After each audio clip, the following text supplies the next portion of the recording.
কক্সবাজারের আলোচিত উপজেলা উখিয়ার গহীন পাহাড়ে রোহিঙ্গা সন্ত্রাসবাদী সংগঠন আরসার আস্তানা থেকে বিপুল পরিমাণ আগ্নেয়াস্ত্র, গ্রেনেড ও রকেট সেল উদ্ধার করেছে র্যাপিড অ্যাকশন ব্যাটালিয়ন র্যাব-15।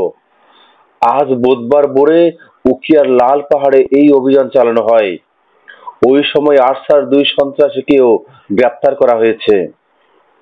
এদিকে র্যাবের উদ্ধার করা বিস্ফোরক, গ্রেনেড, আইইডি ও রকেট সেল ধ্বংস করতে সকালে ঘটনাস্থলে পৌঁছেছে সেনাবাহিনীর বোমা নিষ্ক্রিয়করণ দল। র্যাব-15 প্রাথমিকভাবে এই তথ্য নিশ্চিত করলেও এখনো বিস্তারিত জানায়নি। তবে ঘটনাস্থলে সাংবাদিকদের ডাকা হয়েছে। সেখানে স্পট ব্রিফিং এর কথা রয়েছে। ওই ব্রিফিংয়ে অভিযানের বিস্তারিত জানানো হবে। Answer Hossain, desk report, DNN.